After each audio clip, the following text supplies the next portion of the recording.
Yeah, if you want to talk about something that doesn't have class, it's called the Lego Ninjago Movie. I hate to dunk on this because I wanted so much better from this movie. I really did. And it just wasn't.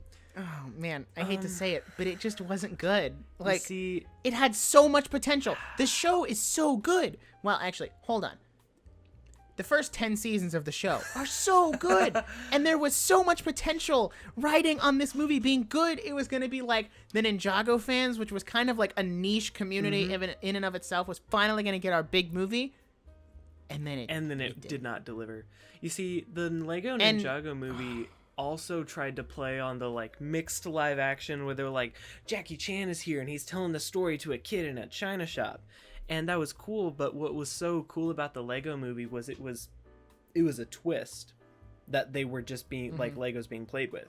When they opened with it, it just like ruined your whole perspective for the rest of the story.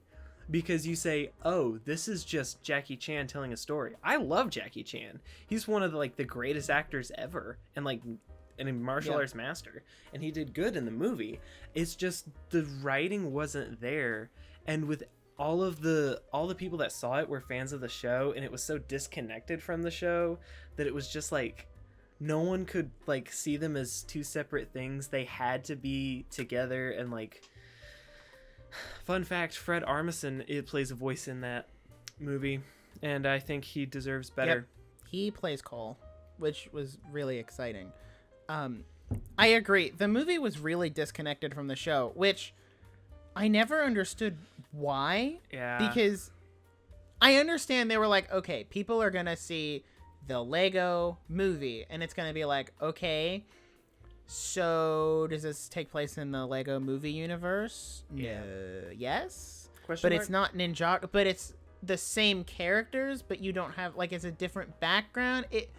It was a whole thing, and I never understood why it couldn't have just been like a show spin-off. Because in the Ninjago show, they've made it very abundantly clear that there is like a multiverse. Like, they have all the different realms. And you could easily say the Lego movie is its own realm. Easy. Done. Explained. Yeah. Now we have a spin-off show. You're appeasing the fans, and you're also like, all these other people don't have to have a super huge knowledge of the show. Which, of course, after the movie came out, there was a lot of controversy with the show because they changed all of the designs to match the movie because they expected the movie to do a lot better than it did. And they were like, oh, we have all these new fans coming in from the movie, so we're going to change it so it looks like the movie, which it looks fine.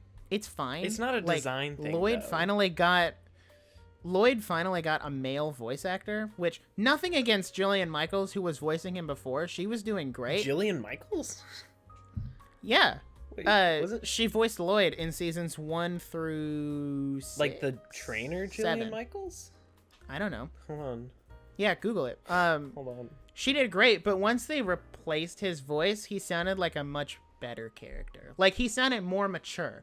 And, you know, I think it definitely did good things for the show.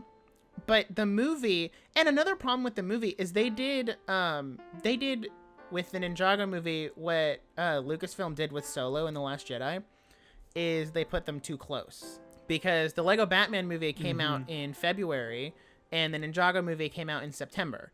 When in reality, also, I heard a lot of, like, going arounds that the Ninjago movie was supposed to come out later. Like, it was supposed to come out in 2018 instead of 2017, but Lego was like, the sets are done, and we need the movie done now to come out now. Pushed it. It did so it was half-baked. So it got slid way up. So it was half-baked.